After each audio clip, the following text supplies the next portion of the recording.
如今看来，如果我强行带你出去，而我才刚刚他将你困在这里，在这里日复一日的虚度。你出去！我答应了他。你清醒点。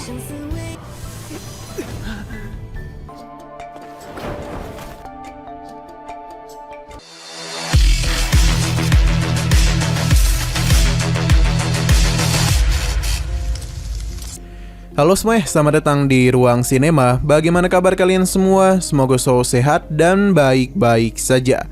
Sesuai jadwal, jadi pada hari ini kita akan kembali melanjutkan series Donghua Village Battle Spirit episode terbaru, yang mana ini adalah episode yang ke-109. Bagi yang baru bergabung dan series ini, kita sudah sediakan playlistnya, jadi kalian bisa dengan mudah mencari di mana episode awal dari series ini. Sebelum kita mulai episode terbarunya, kita akan melihat dulu apa saja yang telah terjadi pada episode sebelumnya, tepatnya pada episode 108.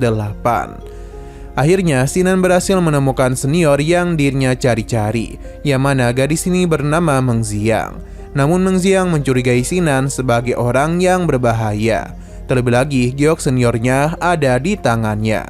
Alhasil, pertarungan pun sempat terjadi antara Sinan dan juga Meng Xiang. Tapi beruntungnya itu tidak berlangsung lama, karena Meng Xiang akhirnya menyadari kalau Sinan memang utusan dari seniornya. Di saat mereka itu yang pergi, Meng Xiang tiba-tiba saja menghilang, yang tentu membuat Sinan kebingungan mengenai apa yang terjadi.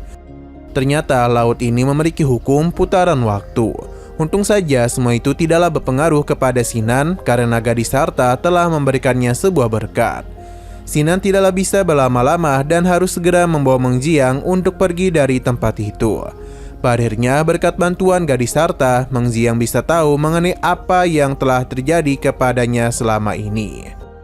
Nah, sekarang kita akan melanjutkan episode terbarunya. Terlihat kita dibawa ke 100 tahun yang lalu, yang mana ini adalah pertama kalinya Meng Xiang datang ke Laut Nether. Dia menganggap dirinya sebagai seorang jenius karena lebih dahulu datang kemari dibandingkan murid lain. Ada dua pilar besar di hadapan Meng Xiang, namun dia belum ada niatan untuk pergi ke sana dan memilih untuk beristirahat dulu, sambil menunggu para seniornya, karena dia itu juga berencana untuk mengejutkan mereka. Sesaat kemudian muncullah seorang murid misterius yang mengira dia adalah orang pertama yang datang kemari. Meng Xiang mencoba menjaga jarak dari kedua orang itu, yang terdengar kalau mereka itu sepertinya adalah saudara. Sebagai kakak, pria yang lebih tinggi ini akan mencoba menyeberangi jembatan dan menceritakan lebih lanjut tentang tempat di hadapannya. Sedangkan saudaranya diminta untuk mengatasi area belakang. Pria ini setuju, namun dia berharap saudaranya tidak menyimpan harta itu untuk sendiri.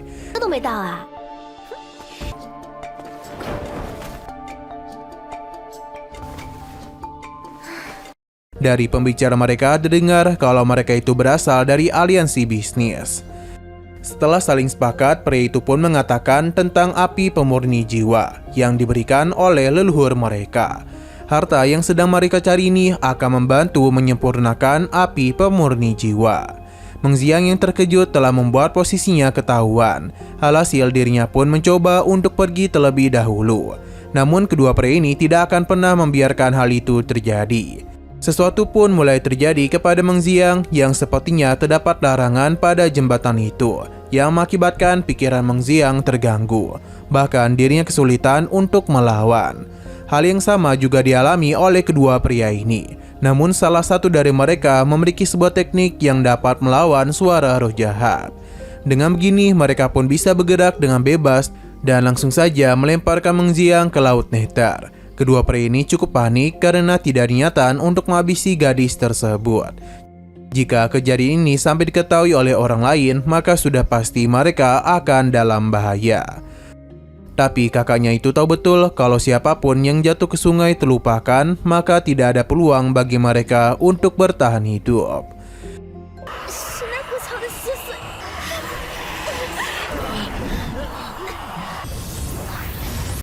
Secara tiba-tiba saja, pria ini menghabisi juniornya sendiri dan memintanya untuk menemui gadis tersebut. Kesal karena telah dihianati, jadi pria ini pun langsung saja melepaskan tekniknya, yang membuat seniornya tidak dapat lagi menahan suara roh jahat. Kegilaan pun mulai menghantuinya. Meng Xiang sudah menceritakan semua kenangannya pada jembatan Naihe.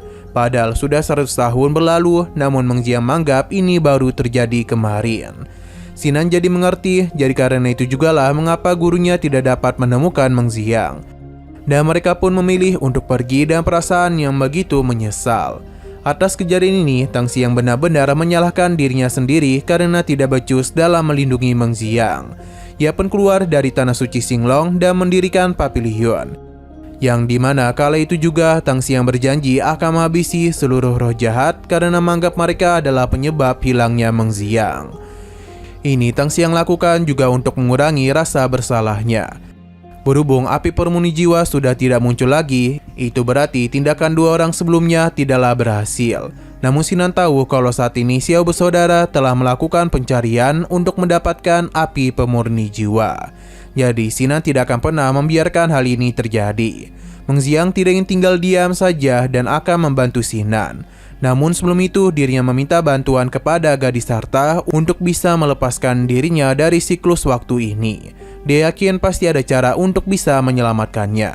Gadis harta meyakini kalau 100 tahun yang lalu Kaisar Dunia Bawah telah merusak sebagian segel pada tempat ini, yang mengakibatkan Meng Xiang harus terjebak. Di saat Kaisar Dunia Bawah benar-benar bangkit, maka kemungkinan besar dia ingin menjadikan Meng Xiang sebagai tubuhnya. 您可以帮我打破轮回，到100年过去了，他们如今看来，如果我强行带你出去，而我才刚刚苏，他将你困在这里，带他。 Gadis harta membenarkan kalau dia memang bisa membebaskannya. Namun jika dirinya salah sedikit saja, maka ini pasti akan membangunkan Kaisar Dunia Bawah. Terlebih lagi dia sudah mengumpulkan kekuatannya selama 100 tahun. Sedangkan gadis harta tidaklah bisa melawan kekuatan tersebut karena dia baru saja bangkit. Meng Xiang paham, jadi untuk saat ini dirinya sangatlah berbahaya.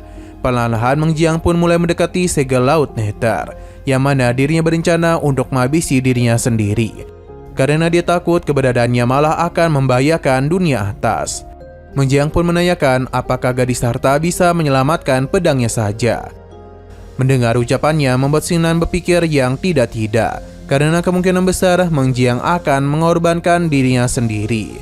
Pedang ini pun mulai dirinya lepaskan, Yama ternyata Meng Xiang berencana untuk mengubah dirinya sendiri menjadi roh pedang. Sinan memintanya untuk tidak melakukan hal itu karena dia yakin pasti ada cara lain. Namun keputusan Meng Xiang sudah bulat, ia pun menahan pergerakan dari Sinan. Dia pun memilih untuk melakukan hal ini karena sudah tidak ingin terperangkap lagi di sini. Dan dirinya lebih memilih untuk menjadi roh pedang supaya bisa terus bersama dengan seniornya. Pada akhirnya Meng Xiang pun mengorbankan tubuhnya. Sinan mencoba untuk menyelamatkannya karena bagaimanapun dia sudah berjanji kepada Tang Xiang dan yang lainnya. Namun gadis harta segera menahan pergerakan Sinan karena bagaimanapun ini adalah pilihan dari Meng Xiang. Jadi mereka harus menghormatinya.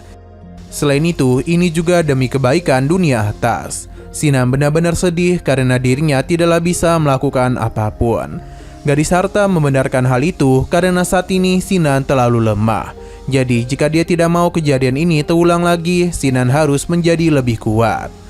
Tangisannya juga tidak akan mengubah apapun. Pada akhirnya Meng Xiang pun telah berubah menjadi roh pedang. Ia pun meminta Sinan untuk tidak menangis dan mengajaknya untuk pergi dari tempat ini. 在这里日复一日的虚度，你出去！我答应了他们。你清醒点！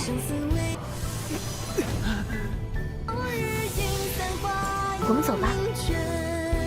Oke, sekian dulu pada video kali ini. Untuk video selanjutnya akan segera hadir. Jadi bagi kalian yang ingin mengikuti series ini, langsung saja klik subscribe dan aktifkan loncengnya. Terima kasih yang sudah menonton video sampai habis. Jika kalian suka pada video ini, klik like dan share ke teman-teman kalian tentang channel ini. Dan ditunggu aja kelanjutannya. Oke, sampai jumpa di video selanjutnya.